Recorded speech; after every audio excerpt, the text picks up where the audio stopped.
1 பேதுருவின் புஸ்தகம் 1 பேதுரு புஸ்தகம் 1வது அதிகாரம் 17வது வசனம். அன்றியும் பட்சபாதம்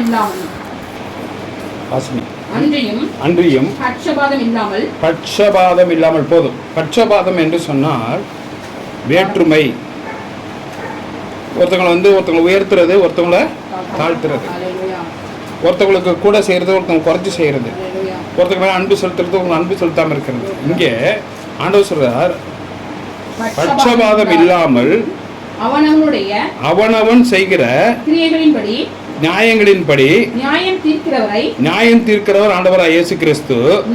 நீங்கள் அவரை அப்பா என்று சொல்லி அழைக்கிறபடியால் இங்கே நீங்கள் இங்கே பரதேசிகளாய் சஞ்சரிக்கும் அளவும் பயத்துடனே நடந்து கொள்ளும். கர்த்தரை கயங்கத்திட்டு கர்த்தரை மகிமைப்படுத்தும். நம்ம ஒருத்தவங்களை பரதேசின்னு திட்டுவோம். பரதேசினா பரதேசி கிடையாது. ஒரு இடத்துல இருந்து இன்னொரு இடத்துக்கு போறவங்களுக்கு பேரு எங்கடா பரதேசம் போயிட்டே நம்ம கேட்போம்.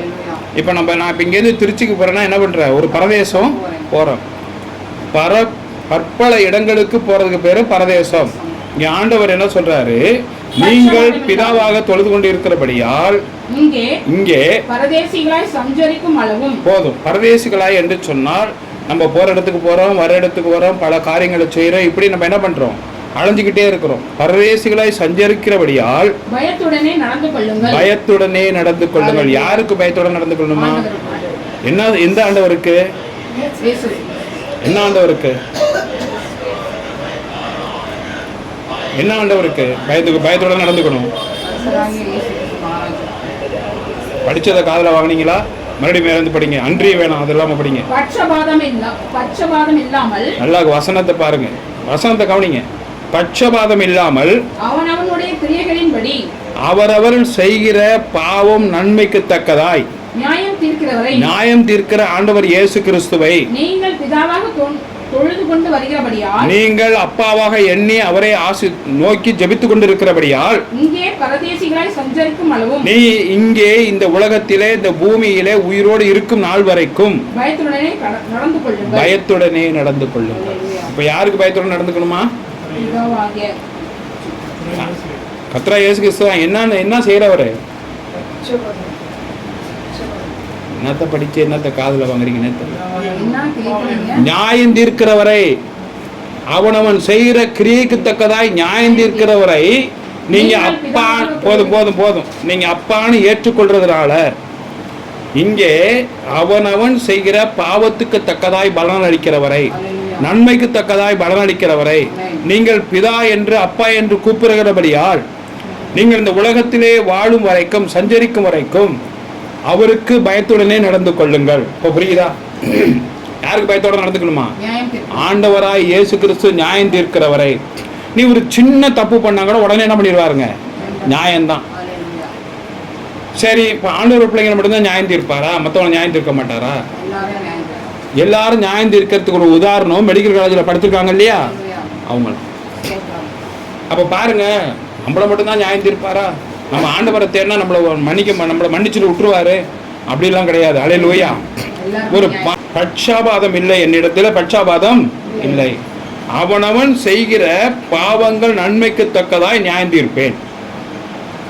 நீ ஏழையோ பணக்காரனோ, என்னை ஏற்றுக்கொள்ளலையோ, நீ இந்துவோ முஸ்லீமோ, அதெல்லாம் ஆண்டவர்கிட்ட கிடையவே கிடையாது. என்ன ஒன்று, கர்த்தரை தேடி கர்த்தர்கிட்ட நன்மை பெற்று இன்னைக்கு நல்லா நம்ம சந்தோஷமா இருக்கிறோம்னா அவங்கள ஆண்டவர் உள்ளங்கையில இறக்கி வச்சிருப்பார். ஏன்னா கொடுத்ததெல்லாம் யாருங்க? ஆண்டவர். அவங்களுக்கு தனியா ஒரு ஆசீர்வாதம் வச்சிருப்பார். அவங்க உண்மை உத்தவமா அவருக்கு பிரியமா நடக்கும்போது அவங்கள தூக்கி தோல்ல போட்டுக்குவார். எல்லாருக்கும் நியாயம் தீர்க்கிறது ஒண்ணுதான். உன்னை தோல்ல வச்சிருந்தாலும் உனக்கும் நியாயம் தீர்க்கிறது ஒண்ணுதான். ஆண்டவரை தேடாம இருக்கிறவங்களும் நியாயம் தீர்க்கிறது ஒண்ணுதான். ஏனாதான் இருக்கிறவங்க நியாயம் தீர்க்கிறதும் ஒண்ணுதான். சொல்லுவார், நீ தோல்ல இருந்தாலும் உனக்கு நியாயம் தீர்க்கிறது ஒரு நாளைக்கு உண்டு. ஆபிரகாம் அப்படி பிரியமானவனா இருந்தார். ஆபிரகாம் அவ்வளவு பிரியமானவனா இருந்தார் தேவனுக்கு. ஆபிரகாம் சந்ததிங்கிறார். எல்லாருமே ஆபிரகாம் சந்ததியா? எல்லாரும் ஆபிரகாமுக்கு பிள்ளைங்க கிடையாது. அப்படியாப்பட்ட ஆபிரகாமுக்கே மனைவி செய்த துரோகத்தின் நிமித்தம் பிள்ளைய கொண்டு போய் என்ன சொல்லிட்டாரு? பலி கொடுத்துரு 12 வயசுல. பிள்ளையே இல்லாமல் 90 வயசில் ஒரு குழந்தை பிறந்து, 100 வயசில் ஒரு பிள்ளை பிறந்து, அது 110 வயசில் அந்த பிள்ளை 12 வயசு வளர்ந்ததுக்கு அப்புறமேட்டுக்கு ஆபிரகாமே சொல்லுங்க ஆண்டவரே, உன் பிள்ளைய கொண்டு எனக்கு பலி கொடுத்துரு, 2 துண்டா வெட்டி போடு. நம்மளால ஏற்க முடியுமா? அட போ ஆண்டவரே, நான் 90 வயசில் எனக்கு பிள்ளைய கொடுத்துட்டு வெட்டி போட சொல்கிறீங்க, வேற வழி இல்லை. தேவன் அங்கே ஒரு பரீட்சை இல்லை, அவனை நீதிமானாக்கும் பொருட்டு அந்த காரியத்தை செய்தார். இங்கே ஆண்டவர் சொல்ற அந்த வசனத்தை நான் படிச்சுட்டு 1 மணி நேரம் நான் தியானிச்சிருக்கேன். பட்சபாதம் இல்லாமல் அவனுடைய கிரியைகளின்படி நியாயம் தீர்க்கிறவர் ஆண்டவராக இயேசு கிறிஸ்து. நீங்கள் பிதா என்று தொழுது கொண்டுகிற அந்த ஆண்டவர் இயேசு கிறிஸ்து இந்த பூமியிலே நீங்க உயிரோடு இருக்கும் நாள் வரைக்கும், பரதேசிகளாய் சஞ்சரிக்கும் நாள் வரைக்கும் அவருக்கு பயத்துடனே நடந்து கொள்ளுங்கள். புரிஞ்சு போச்சு. யாரெல்லாம் ஆண்டவருக்கு நம்ம பயந்து நடக்கிறோமோ இன்னும் பாக்கெட்டை திறந்து பணத்தை என்ன பண்ணுவாருங்க, கூப்பிட்டு கொடுப்பார். என்ன ஆண்டவரே, எனக்கு 2 நாளாக சோர்வாக இருக்குது, நான் உங்களை நம்பி தானே இருக்கேன், நான் எங்கேயுமே போகிறது இல்லையே, யார் வீட்டுக்கு நான் போகிறது இல்லையே, யார்கிட்டையும் போகிறது குறை சொல்கிறது இல்லையே, யாரையும் நான் குற்றம் சொல்கிறது இல்லையே, நீ சொல்லும்போது ஆண்டவர் சொல்கிறாரு, நான் சும்மா பரீட்சை வச்சேன்டா, கவலைப்படாத, இந்த உனக்கு ஆரோக்கியம். எத்தனை வயசு உனக்கு நான் சொன்னேன்? சொல்லலை சாமி. எத்தனை வயசு கொடுத்துக்கணும், இன்னும் 2 வயசு கூட்டிக்கும். அல்லேலூயா. கூட்ட முடிஞ்சவருக்கு குறைக்க முடியுமா? முடியாதா? முடியும். பெலனை கொடுத்தவருக்கு பெலன் இல்லாமல் ஆக்க முடியுமா? முடியாதா? முடியும். அப்போ நல்ல பெலனை அவர் இடத்துல பெற்றுக்கொள்ள வேண்டும், நல்ல ஆரோக்கியத்தை பெற்றுக்கொள்ள வேண்டும், ஆயுசை பெற்றுக்கொள்ள வேண்டும், நல்ல வசதி வாய்ப்பையும் அவர் இடத்துல பெற்றுக்கொள்ள வேண்டும். இதை நம்ம மாறாம இருந்தோம்னா எந்த வயசுல நம்ம என்ன பண்ணலாம்? சந்தோஷமா நடக்கலாம், ஆரோக்கியமா நம்ம இருக்கலாம். தேவ கிருபையும் சமாதானம் நம்மளோடு இருக்கும் வரை நம்மளை யாரும் ஒன்றும் பண்ண முடியும். வாசிக்கலாம் மறுபடியும் வசனத்தை, நல்ல வசனத்தை கவனிங்க. வேற்றுமை ஏற்றத்தாழ்வு இல்லாமல் அவனவனுடைய கிரியைகளின்படி நாம் செய்கிற பாவம் அக்கிரமங்கள் நீதி நன்மைக்கு தக்கதாய் நியாயம் தீர்த்து தண்டனை கொடுக்கிறவரை ஆசீர்வதிக்கிறவரை நீங்கள் பிதாவாக தொழுது கொண்டு வருகிறபடியால், நீங்கள் அப்பாவாக ஏற்றுக்கொண்டு நடக்கிறபடியால், இங்கே பரதேசிகளாய் சஞ்சரிக்கும் அளவும் இந்த உலகத்திலே நீங்க வாழுகிற ஆயுசு வரைக்கும் பயத்துடனே நடந்து கொள்ளுங்கள், அவருக்கு பயந்து வாழுங்கள். எவ்வளவு அழகா கொடுத்துருக்காரு பாருங்க பேதுரு. அல்லேலூயா. இப்போ 14வது வசனம் வாசிங்க. அதுலயே 14 முன்பக்கம். நீங்கள் முன்னே உங்கள் அறியாமையினாலே, நீங்கள் உங்களுடைய சில தவறான காரியங்களினாலே, தெரியாமல் செய்த தவறுகளினாலே, அறியாமையினாலே கொண்டிருந்த பேராசைகளின்படி இனி அப்படி நடக்காமல் கீழ்ப்படுகிற பிள்ளைகளாய் இருந்து நடந்து கொள்ளுங்கள். போதும். ஏதோ தெரியாம நம்ம என்ன பண்ணியிருப்போம், அடுத்தவங்க சொத்து மேல ஆசைப்பட்டிருப்போம், அடுத்தவங்க சொத்து மேல தெரியாம அம்மா அப்பா தேடுறதுக்கு மேலே ஒரு பையனை விரும்பி இருப்போம், தெரியாம அம்மா அப்பா கண்டிச்சு நம்ம கேட்காம ஒரு பொண்ணை நேசிச்சிருப்போம், தெரியாம நம்ம மனசுக்குள்ள இன்னொரு பொண்ணை நேசிச்சிருப்போம், தெரியாம அடுத்தவங்க சொத்தை திருடி இருப்போம். ஒரு பேனா கொண்டு திருடினாலும் திருட்டு தான். அடுத்தவங்களோட சொத்தை அபகரிச்சனாலும் அவன் ஒரு கடை வச்சிருக்கான், அவன் ஒரு 10 வட்டிக்கு வாங்கி ஒரு 10,000 ரூபாய்க்கு பொருள் வாங்கி வச்சிருக்கான். ஒரு பொருளுக்கு 15 ரூபா 10 ரூபா லாபம் வச்சு விற்கிறான். ஒரு பொருளை 100 ரூபாய்க்கு வாங்கி 115 ரூபாய்க்கு விற்கிறான்னு வச்சுக்கோங்க. நீ போய் ஒரு பொருளை திருடிட்டு வந்துட்டீங்கன்னா அவனுக்கு எவ்வளவு நஷ்டமாகும்? 115 ரூபா. 100 ரூபா அவன் முதலே போயிடும். நம்ம மனசாட்சி இல்லாமல் திருடுறோமே. அந்த 100 ரூபாய்க்கு ஆண்டவர் ஒன்ட்ட மருத்துவமனையில் கொண்டு போய் வச்சு ஒன்ட்ட 1000 ரூபா வாங்குவார். எங்க வண்டி வைப்பாருங்க? ஆஸ்பத்திரியில் வண்டி வச்சிருவார். அப்போ டாக்டர் சொல்லுவார், ஒரு 50,000 செலவாகும், இருந்தாலும் எங்கள் கையில் இல்லைங்க. வீட்டுக்காரர் இருக்காரா? இருக்கார். இதில் ஒரு கையெழுத்து போடுங்க. எதுக்குங்க? நாங்கள் ஆப்ரேஷன் பண்ணும்போது உங்களுக்கு ஏதாச்சும் ஒன்று ஆயிடுச்சுன்னா நாங்கள் பொறுப்பு இல்லைன்னு எழுதியிருக்கோம், கையெழுத்து போடுங்க. நம்ம காசையும் கொடுத்து ஆஸ்பத்திரியில் கொண்டு போய் நம்ம படுக்க வச்சு எனக்கு பொறுப்பு இல்லைன்னு என்ன பண்ணிடணும்? எழுதியும் கொடுக்கணும். அது நம்மளுக்கு தேவையா? நம்ம காசு செலவழிக்க வேண்டாம், ஆஸ்பத்திரிக்கு போக வேண்டாம், யாரோட குற்றத்துக்கும் நம்ம ஆளாக வேண்டாம். நம்ம எப்படி இருக்கலாம்? சந்தோஷமாய் ஜம்முன்னு இருக்கணும். அல்லேலூயா, அல்லேலூயா. இயேசு நான் நிற்கும் கண்மலையே, எந்த ஆதாரமும் வெறும் மணல் தரையே. இயேசு நான் நிற்கும் கண்மலையே, இப்போ எந்த ஆதாரமும் வெறும் மணல் தரையே. அல்லேலூயா. இயேசு நாம் நிற்கிற கண்மலையா இருக்கிறார். நம்மளை ஒருவராலும் அசைக்க முடியாது. என்ன ஒன்னே ஒன்று அப்படி சொல்றபடி நம்ம நடக்கிறது கொஞ்சம் கஷ்டம் எல்லாருக்குமே. பைபிள் சொல்றபடி நம்ம நடக்கிறது கஷ்டம். என்னடா எப்போ பார்த்தாலும் இப்படியே இரு. இப்போ நம்ம வந்து ஒரு ட்ரெயினில் 4 பேர் உட்கார இடத்துல 6 பேர் உட்காந்து எப்படிங்க இருக்கும்? 4 பேர் உட்காடுறோம் ட்ரெயினில், கொஞ்சம் ஃப்ரீயாக இருக்கும். 6 பேர் உட்காந்து எப்படியே உட்காந்துருப்போம், இப்படி உட்காந்துருப்போம். 5 பேர் இருந்தால் 6 பேர் இருந்தால் இப்படியே உட்காந்துருப்போம். அந்த ஸ்டேஷன் வந்ததுக்கப்புறம் அவங்க என்ன பண்ணிடுவாங்க, இறங்கினதுக்கப்புறம் மறுபடியும் நம்மளுக்கு அந்த சந்தோஷம் கிடைக்கும். அதுதான் கிறிஸ்தவ வாழ்க்கை. கொஞ்சம் சில சட்டத்திட்டங்கள் நம்ம கேட்கும்போது கொஞ்சம் கஷ்டமாக இருக்கும். சரி, நம்ம கவனமாக என்ன பண்ணுவோம், அதன்படி நடக்கும்போது ஆண்டவர் விரிவான சந்தோஷத்தை தருவார், நமக்கு பெரிய ஆசீர்வாதத்தை நமக்கு கொடுப்பார். நீ அவரை தேடி அவருக்கு உண்மையாக அவருடைய வார்த்தைகள் செயல்படும் போது உன் பிள்ளைய பற்றி நீ கவலையப்பட வேணாம். எப்பா உன் பிள்ளை அங்கே ஒரு பையனோட பேசிட்டு போகுது, உன் பையன் அந்த பொண்ணோட பேசிட்டு போகுது, என்னையா வந்து சொல்கிற அப்படி கேட்குற? நான் என் ஆண்டவன் மேலே நம்பிக்கையை வச்சுருக்கேன், என் பிள்ளைங்களை அவர்கிட்ட ஒப்பு கொடுத்துட்டேன், நான் பரிசுத்தமாக இருக்கிறேன். சொல்லுங்கள் பார்ப்போம். என் பிள்ளைங்களை ஆண்டவர்கிட்ட ஒப்பு கொடுத்துட்டேன், ஆண்டவர் சொல்கிறபடி நான் நடக்கிறேன், அதனால் எனக்கு எந்த பயமும் இல்லை.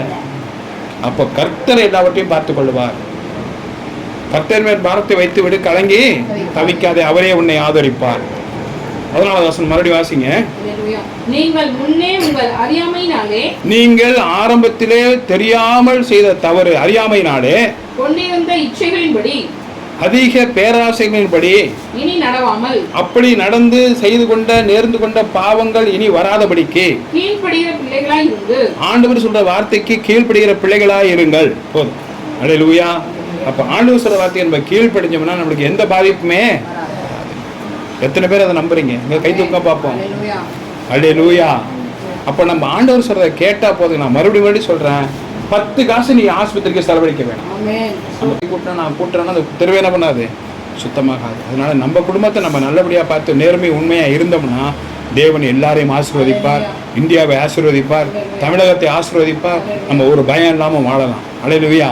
அப்ப என்ன சொல்றது, தெரியாம நீ பாவம் பண்ணியிருந்தாலும், தெரியாம அடுத்தவங்க சொத்துல ஆசைப்பட்டிருந்தாலும், இப்படிப்பட்ட காரியம் நீ செய்திருந்தாலும் என்ன பண்ணாத, இனிமேலுக்கு அப்படி நடக்காது. அல்லேலூயா. அதே 2வது அதிகாரத்துல 1 பேதுரு 2வது அதிகாரத்துல 10வது வசனம், நீங்கள் தேவனுடைய ஜனங்களா இருக்கவில்லை. நல்லா கவனிங்க வார்த்தையை. போதும். நம்ம முன்னாடி யாரா இருந்தோங்க? ஆண்டவர் பிள்ளையா இல்ல. எவ்வளவு அழகா சொல்றாரு. முன்னாடி என் ஜனங்களாய் நீங்க இருக்கல. அப்ப எல்லாருக்கும் மழை பெஞ்சிச்சு, எல்லாருக்கும் வெயிலும் அடிச்சிச்சு. இப்ப நல்லா கவனிங்க, பிள்ளையே இல்லாம இருக்கிறோம். பிள்ளையே இல்லாம இருக்கிறோம். அக்கா பிள்ளைய எடுத்து நம்ம வளர்த்தோம், நம்மளுக்கு கல்யாணம் ஆகலை. அண்ணன் பிள்ளைய எடுத்து கொஞ்சணும், இப்போ நம்மளுக்கு கல்யாணம் ஆயிடுச்சு. நம்மளுக்கு கல்யாணம், நம்மளுக்கு ஒரு குழந்தை பிறக்குது. இப்போ இங்கே ஆண்டவர் அதான் சொல்கிறாரு, வாசிக்கலாம். முன்னே நீங்கள் தேவனுடைய ஜனங்களாய் இருக்கவில்லை. போதும். இப்போ முன்னாடி வந்து நம்ம புறஜாதியாராக என்ன பண்ணோம், இருந்தோம். இப்போ நம்ம ஆண்டவர் பிள்ளையா ஆகிட்டோம். அல்லேலூயா. இப்போ நம்மளுக்குன்னு ஒரு பிள்ளை பிறந்ததும் அண்ணன் பிள்ளை மேலேயும் அக்கா பிள்ளை மேலேயும் காமிச்ச பாசத்தை நம்ம என்ன பண்ணுவோம், ஆட்டோமேட்டிக்காக குறைஞ்சிருங்க. குறைஞ்சதுக்கப்புறம் நம்ம பிள்ளை மேலே என்ன பண்ணுவோம், அதிகமாக அன்பு செலுத்துவோம். இப்போ ஒரு 10 ரூபாய்க்கு ஒரு பொருள் வாங்கி நம்ம பிள்ளைகிட்ட கொடுப்போம், 10 ரூபாய்க்கு ஒரு பொருள் வாங்கி அண்ணன் பிள்ளைக்கும் தங்கச்சி பிள்ளைக்கும் பாதி கொடுப்போம். இது மனிதனோட இயல்பு, இதில் குற்றமே கிடையாது. வசதியாக இருந்தால் நம்ம 3 பிள்ளைக்கு என்ன பண்ணலாம், சரி சமமாக செய்யலாம். இங்கே ஆண்டவர் சொல்றாரு, முன்னாடி நீங்கள் என்னுடைய பிள்ளையாய் இருக்கவில்லை, இப்பொழுதோ அவருடைய ஜனங்களாய் இருக்கிறீர்கள். இப்பொழுது நீங்கள் கரங்களை தட்டி கர்த்தரை மகிமைப்படுத்துங்க. முன்னாடி என் ஜனங்களா இல்லை. ஏன்னா நீங்க என்னை, ஒரு நிமிஷம், நீங்க என்னை ஏத்துக்கல. இப்போ நீங்க என்னை தேடி வந்துட்டீங்க, நான் உங்களை தூக்கி தோல்ல வச்சுக்கிட்டேன். அல்லேலூயா. இப்பொழுது நீங்கள் என் ஜனங்களா இருக்கிறீர்கள். முன்னே நீங்கள் இரக்கம் பெறாதவர்களா இருந்தீர்கள். நீங்க முன்னாடி அண்ணன் பிள்ளைய நான் கொஞ்சினேன், தங்கச்சி பிள்ளைய கொஞ்சினேன். அப்போ வந்து நான் அதிகமாக பாசம் என்ன பண்ணேன், அங்கே கொடுத்தேன். இப்போ எனக்கு பிள்ளை பிறந்ததும் அந்த பாசத்தை என்ன பண்ணுறேன், எல்லா பாசத்தையும் இங்கே கொடுக்குறேன், என் பிள்ளை கொடுக்குறேன். இங்கே ஆண்டவர் சொல்றாரு, இப்போ நீங்கள் என் ஜனமா ஆயிட்டீங்க. நீங்கள் இரக்கம் பெறாதவர்களா இருந்தீர்கள், இப்பொழுதோ இரக்கம் பெற்றவர்களா இருக்கிறீர்கள். கரங்களை தட்டி கர்த்தரை மேம்படுத்துங்க. இப்போ நம்ம ஆண்டவரை தேடினது, ஆண்டவர் சொல்றாரு, உங்களை எல்லாத்தையும் நான் அப்படியே கூட்டுக்குள்ள வச்சுக்கிட்டேன். என்னை தேடினதுக்கு அப்புறம் உங்களை நான் பாதுகாப்பா வச்சிருக்கிறேன். புறஜாதிக்கு ஒரு பாதுகாப்பு இருக்கு, அண்ணன் பிள்ளைக்கு நான் ஒரு பாதுகாப்பு கொடுத்தேன், அக்கா பிள்ளைக்கு ஒரு பாதுகாப்பு கொடுத்தேன். இப்போ எனக்கு பிள்ளை வந்துருச்சு, என் பிள்ளைங்க என்ன பண்றேன், முழு பாதுகாப்பை என் பிள்ளை கொடுக்குறேன். அப்படிதான் ஆண்டவர் இன்னைக்கு நினைக்கிறாரு, நீங்க என்னை தேடி வந்துட்டீங்க, உங்களை எல்லாரையும் நான் பாதுகாக்கிறேன். இது தொடர்ச்சி அடுத்த வாரம் தொடர்ந்து எல்லாரும் எழுந்து நிற்போம். இருக்கிறோம் ஆண்டவர் பிள்ளையா இல்ல, ஆண்டவரே சொல்றாரு, நீங்க இப்ப எல்லாரும் என் பிள்ளையா ஆயிட்டீங்க. அல்லேலூயா. முன்னாடி என் பிள்ளையா இல்ல, என்னை தேடி வந்ததுக்கப்புறம் நான் என்ன பண்ணிட்டேன், உங்களை ஏன் பிள்ளையா நான் ஏத்துக்கிட்டேன், உங்களை நான் பாதுகாக்கிறேன் என்று ஆண்டவர் சொல்லுகிறார். அல்லேலூயா. மகா கிருபையும் இரக்கம் நிறைந்த நல்ல ஆண்டவரே, இந்த நிலவலுக்காக நன்றி செலுத்துகிறோம் அப்பா, நன்றி செலுத்துகிறோம் என்று செபிக்கிறேன் ஆண்டவரே. 26 கிருபையும் பிதாவாகிய தேவனுடைய அன்பும் பரிசுத்த ஆவியானவர் அந்நியக்கும் சினையும் அனைவரோடும் இன்று முடிவு பரியந்தம் சதா காலங்களிலும் உங்களோடும் உங்கள் பிள்ளைகளோடும் குடும்பத்தோடும் இருப்பாராக என்று எல்லாமல்ல இயேசுவின் நாமத்திலே உங்களை ஆசீர்வதிக்கிறேன். கர்த்தர் உங்களை ஆசீர்வதிப்பாராக, உங்க பிள்ளைகளை வர்த்திக்க செய்வாராக, நீங்க வேண்டி வந்திருக்கிற காரியங்கள் நிறைவேற்றி தருவாராக, எல்லாவற்றையும் ஆசீர்வதிப்பாராக. தடைப்பட்டு இருக்கிற தடைக்கற்கள் எல்லாம் மாறட்டும், வர வேண்டிய எல்லா ஆசீர்வாதம் வந்து நிரம்பட்டும் என்று இயேசுவின் நாமத்தில் ஆசீர்வதிக்கும். இயேசுவின் மூலம் ஜெபம் கேளு நல்ல பிதாவே. ஆமே ஆமே. அந்த யாக்கோபு பார்த்தீங்கன்னா 10 காசு இல்லாமல் ஒரு குச்சை எடுத்துக்கிட்டு அவன் என்ன பண்ண, அவங்க மாமா வீட்டுக்கு போனாங்க. போகும்போது 10 காசு கிடையாது, ஒன்றும் கிடையாது, ஒரு குச்சை எடுத்துகிட்டு போகிறான். ஒரு இடத்துல போய் படுத்து கிடக்கிறான். படுத்து கிடந்து கண்ணீர் விடுறான். இப்படி அண்ணனை ஏமாற்றிட்டோமே, நம்மளும் அம்மாவும் சேர்ந்து இன்றைக்கி அண்ணங்கார நம்மளை கொண்டுருவான்னு சொல்லி ரோட்டில் ஓடுறான். அப்புறம் ஆண்டவர்கிட்ட வந்து மன்னிப்பு கேட்குறான். ஆண்டவரே என்னை மன்னிச்சிருங்கப்பா, உங்களோட ஆசீர்வாதம் வாங்குறதுக்கு எங்கள் அப்பாவோட ஆசீர்வாதம் தான் நானும் எங்கள் அம்மாவை ஏமாற்றி எங்கள் அண்ணனை ஏமாற்றணும், இன்றைக்கி நாங்கள் வந்துட்டோம் அப்படின்னு சொல்லி அவன் கேட்குறான். அப்போ கேட்கும்போது ஆண்டவர் சொல்கிறாரு, நீ கவலைப்படாத, உன் தப்பை உணர்ந்துட்ட, உன்னை ஆசீர்வதிக்கன்னு சொல்லி ஆசீர்வதிப்பார். இவன் போயிட்டு 2 மனைவி, எத்தனை பிள்ளைங்க, 12 பிள்ளைங்களோட அவளை ஆடு மாடு ஒட்டகத்தோடு திரும்பி வந்தான். அல்லேலூயா. அதுபோல் கர்த்தருடைய பரிசுத்த நாமத்துக்கு சோத்திரம். நம்ம எவ்வளோ வெறுமையாக இருந்தாலும் தேவனை நம்ம தேடும்போது தேவன் நம்ம நிரப்புவார். நம்ம சொன்ன வசனம் என்னன்னாக்க, ஞாயிற்றுக்கிழமைங்கிறது ஆண்டவரோட ஓய்வு நாள். அப்போ உன் சொந்த பேச்சை பேசாமல், உன் இஷ்டத்துக்குபடி நடக்காமல், நீ அந்த நாளை மனமகிழ்ச்சி நாளுன்னு நினச்சி வந்தீன்னா நீ எவ்வளோ கீழே இருந்தாலும் உன்னை நான் உயர்த்தி வைப்பேன், யாக்கோபுக்கு கொடுத்த ஆசீர்வாதத்தை உனக்கு கொடுப்பேன். அல்லேலூயா. அப்படிதான் ஆண்டவர் சொல்கிறாரு. இந்த நாளில் உங்களை ஆசீர்வதிப்பாராக. இயேசுவின் நாமத்தில் பிதாவே. ஆமென்.